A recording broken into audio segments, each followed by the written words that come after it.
G'day everyone, Will McDonald here, prostate cancer survivor and PCF A-Team ambassador. Now, people who ride motorbikes really are a dedicated bunch. People who ride really love their motorbike trips.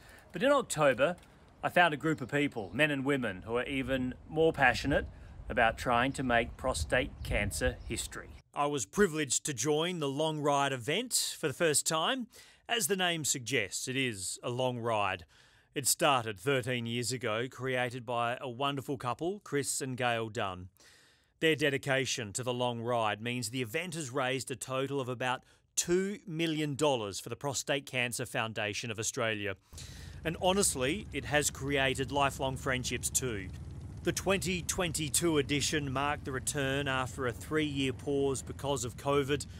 Basically, for each event, the long ride organisers pick a town or city and riders from all over Australia, from Brisbane, Sydney, Melbourne, Perth, Canberra, Darwin and Adelaide and everywhere in between, all head to that destination. This year was the wonderful seaside town of Victor Harbour in my home state of South Australia.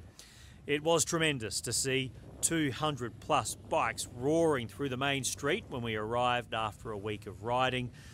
Now, just like in life, it is more about the journey than the destination. And it was quite a journey. The SA crew did a big lap through Victoria, meeting up with all the other riders in the River Murray town of Swan Hill. And the floods meant for some tricky conditions and a few detours. But the most uplifting part of the long ride is stopping in the bakeries and the servos and cafes and immediately being able to start a conversation with locals. Dozens of bikes turning up at once always strikes the question, what are you all doing here? And then the chatting begins about men's health and defeating prostate cancer. And the generosity of the people along the way was just amazing. So many people have been touched by this disease. They simply wanted to donate so they too could be part of the solution. So we were ticking 2 boxes, raising money for research and raising awareness so more and more men know about the risk. Now, on a personal front, many of the men on the ride know all too well the toll of prostate cancer.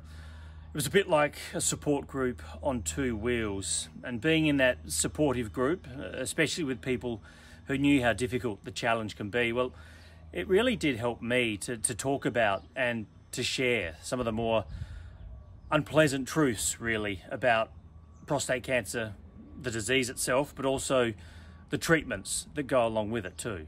And that really did highlight to me that if anyone is struggling, please reach out for help, because sometimes just talking can make a huge difference. Now, the 2022 edition of the long ride saw most riders cover about 2,500 kilometres, in some cases even more to get to Victor Harbour, and many then had to do that 2,500 again to get home.